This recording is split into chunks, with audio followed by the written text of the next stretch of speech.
How would you like to learn a simple technique to manifest synchronicities in your life so that you get the guidance that you need?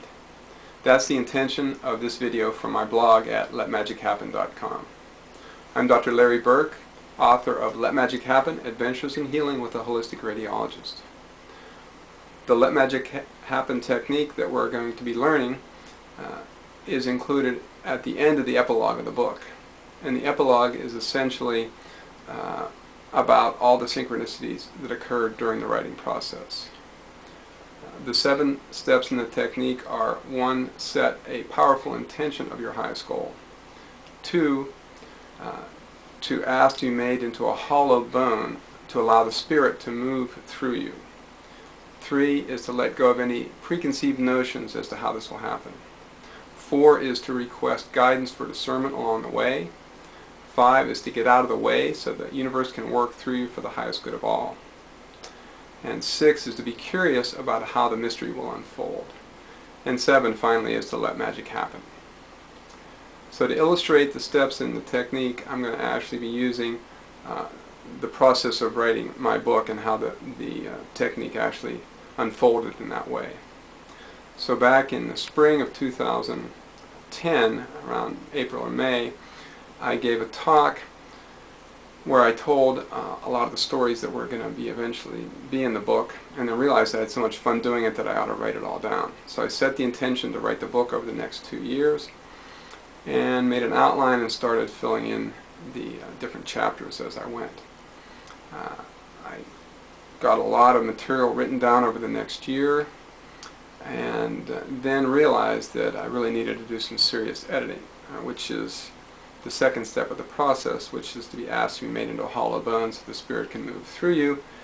That's actually a quote from Frank Foolscrow, a famous Lakota holy man, whose book my brother gave me, and I really realized that this meant that you had to remove all the negative vibrations and low energies out of the book and out of myself in order to make it a hollow tube for the spirit to move through. So I had to go back and edit out any of the anger or any of the painful issues that I was doing bibliotherapy in the book with in the first draft.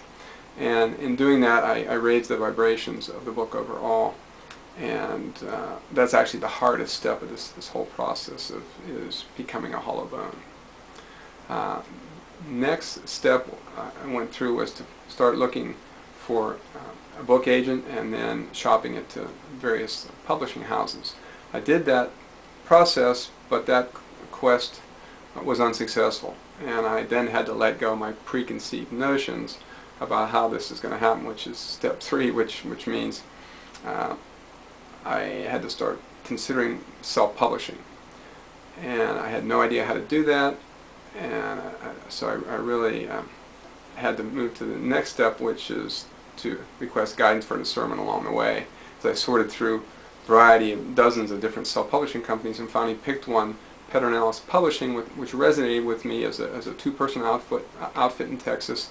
Basically 2 authors, Barbara Reynos and Jose Ramirez, who created the publishing company they'd always wanted to have. They did say that they wouldn't publish the book unless it was professionally edited, and it happened that the editor they referred me to, Barbara Ardinger, a metaphysical editor, was a perfect fit. She was an English PhD who'd edited 200 books already and written 5 of her own on goddesses, as it turned out, so that was another nice synchronicity. So at that point I then began working on the book cover, and I had a lot of images floating around in my head about what I wanted to put on the cover, and I played with it for a week or 2 and couldn't quite get it to come together. And I finally had to move to the next step, which is to get out of the way and let the universe work for the highest good of all. So I woke up one morning with a vision of a medicine wheel for the cover of the book, putting all the different images in the quadrants of the medicine wheel in the appropriate order. I knew immediately who I wanted to do the medicine wheel, and that's Alyssa Hinton, who is a Native American artist locally here in Durham, who I'd met through my brother Peter in 2004. And I already had a couple pieces of her artwork on the wall in my office. So I called her up that morning and asked her if she could do my cover. She said not for a month because I'm finishing my Master of Fine Arts at North Carolina State. I said, well, what's your thesis on? She said, the medicine wheel. So I thought, ah, perfect synchronous guidance. Of course I can wait a month. And so then I knew I was on the right track. So the next step was to be curious as to how the mystery is going to unfold. So the 2 or 3 week process of putting the book cover together was a magical mystery tour. And then the last month of finalizing the book with Jose was also a very beginner's mind experience because I had never been through it before. And the final step, Let Magic Happen, occurred on the summer solstice of 2012 when the book came out. And that's how the technique worked for me. It's actually the foundation for the top 10 mind, body, spirit self-healing techniques in the appendix of the book. And many people report that they experience synchronicities in their life from doing the exercise in the appendix or just from reading the stories in the book.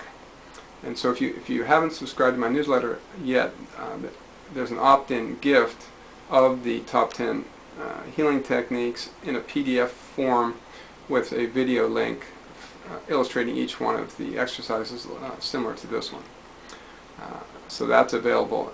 And then I'm also giving away free ebooks the entire next week from June 23rd to the 27th in honor of the 2nd anniversary of the publication of the book.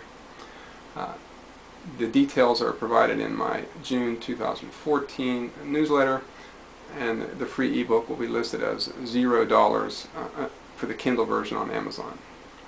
So if you do get any synchronicities happening, please email me about them, or even better, publish a review on Amazon.